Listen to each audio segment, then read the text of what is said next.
South Africa's energy regulator has delayed Eskom's application for higher electricity tariffs.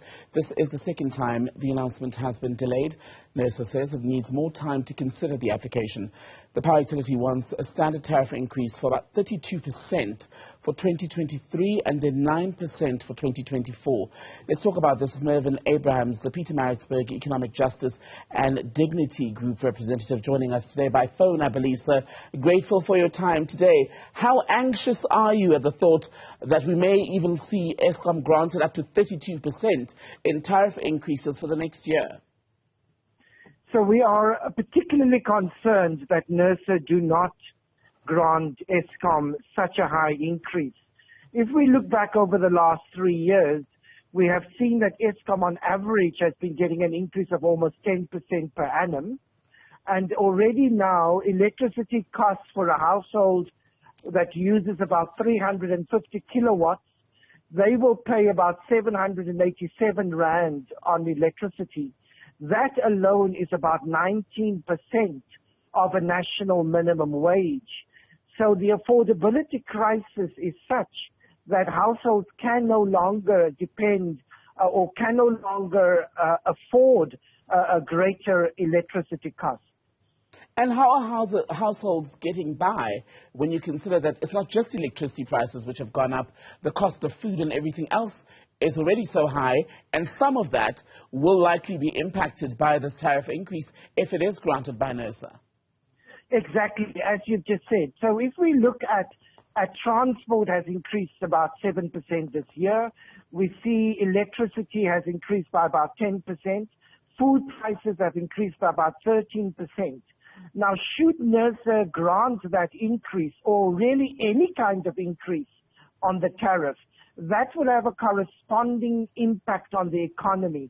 Not only are we talking about increased food prices, as we will definitely see, but everything in the economy is dependent on electricity.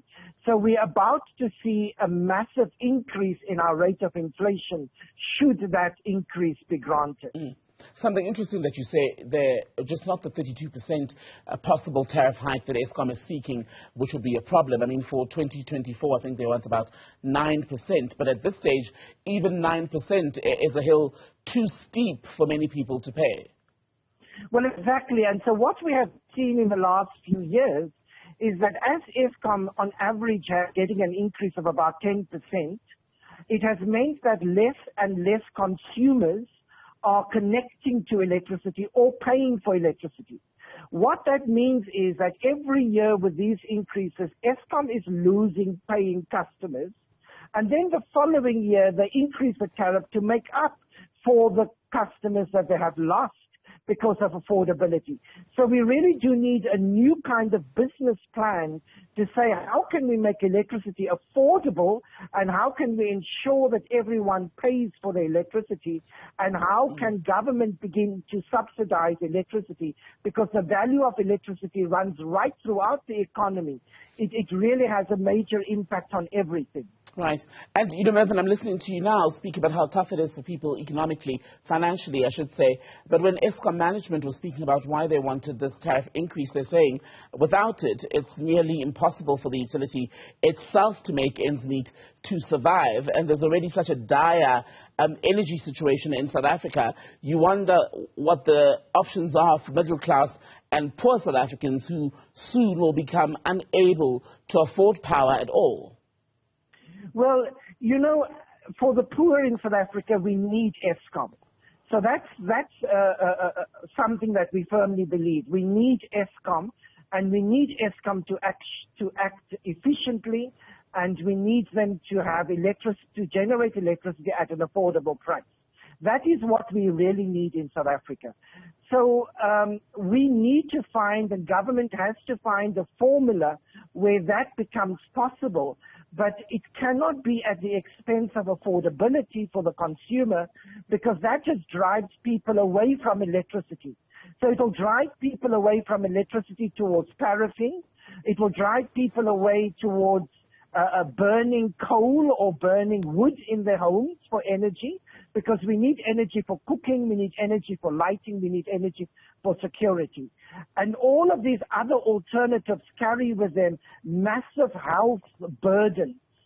So either government helps us to keep electricity affordable, or we will have to spend extra amount of money on the country's health budget come next year.